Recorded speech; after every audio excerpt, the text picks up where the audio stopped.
Definisinya silaturahim itu apa, Ustaz? Dan yang benar itu apakah silaturahim ataukah silaturahmi? Karena makna yang sering kita dapatkan, kata-kata yang sering kita dengar, sebagian orang menyebut silaturahmi, sebagian orang menyebut silaturahim. Yang benar itu yang mana? Kira-kira yang mana, Pak? Silaturahmi A atau B? Silaturahim B atau C? Mana saya tahu, Ustaz, yang benar yang mana? Yang menjawab A, tolong angkat tangan. Silaturahmi yang menjawab yang pertama. Tidak ada. Masya Allah. Yang menjawab B, angkat tangan. Masya Allah. Yang menjawab C, Masya Allah. Yang menjawab C semoga segera dirupiah nanti. Tidak bercanda. Yang benar itu silaturahmi atau silaturahim. Nah, tentunya kita harus benarkan dulu bagaimana titik tolak kita ketika membicarakan dua kata-kata ini. Kalau kita berbicara karena kita membahas kitab, berarti kita membahas hadis Rasulullah dan membahas ayat-ayat Allah. Berarti yang kita bicarakan yaitu secara syariat. Maka kita memakai bahasa Arab dulu. Kalau kemudian memakai bahasa Arab, maka sesungguhnya yang benar itu adalah silaturahim. Diambil dari kata ar-rahim. Ar-rahim itu sebagaimana kalau kita paham, wanita itu memiliki rahim di dalam perutnya yang menjadi tempat janin untuk tumbuh sebelum dilahirkan. Itu rahim.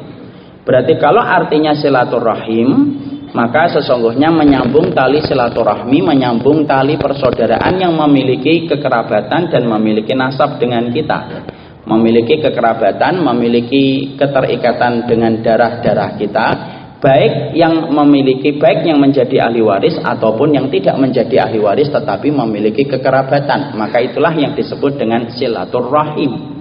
Diambil dari kata ar-rahim. Ar-rahim itu adalah tempat kasih sayang, diambil dari pecahan kata yang sama dengan salah satu sifatnya Allah.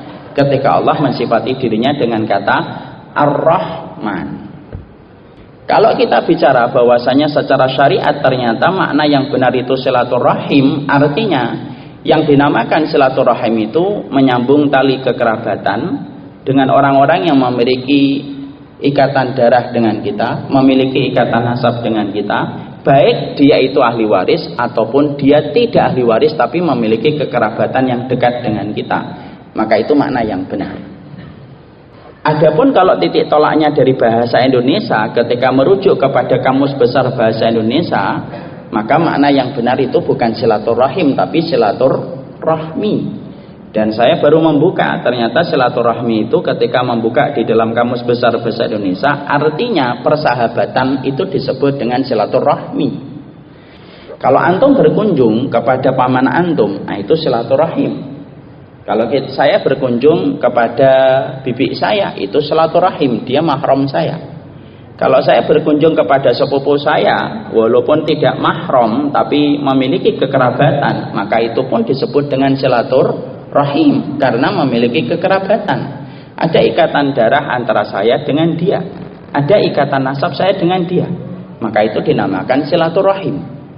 Tapi kalau saya pergi ke teman SMP saya, lalu kemudian saya mengunjunginya, lalu kemudian saya berkata, saya silaturahim kepada antum ya, maka secara makna penyebutan ini tidak terlalu benar. Tetapi yang benar apa? Saya silaturahmi kepada kamu untuk menjalin persahabatan supaya persahabatan kita lebih kuat dan lebih kuat. Nah, itu namanya silaturahmi. Ya. Makanya kalau kemudian kita ngomong punya anak perempuan, kita lihat ada seorang ikhwan yang baik, solih itu, kemudian kita datangi, mau nggak nikah dengan anak saya supaya nanti kita bisa saling silaturahim. Nah, itu benar. Karena apa? Dengan pernikahan menjadikan hubungan kekerabatan itu bertemu dalam darah dan nasab, dan salah satunya dengan pernikahan pula.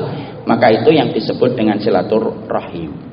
Tapi antum tidak usah nanti membesar-besarkan ini. Ini hanya untuk kita ketahui saja.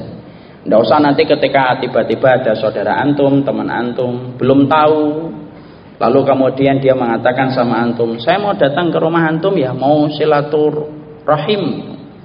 Antum tidak usah dibales mengatakan, antum ini fatal mengatakan silaturahmi. Tidak usah gitu.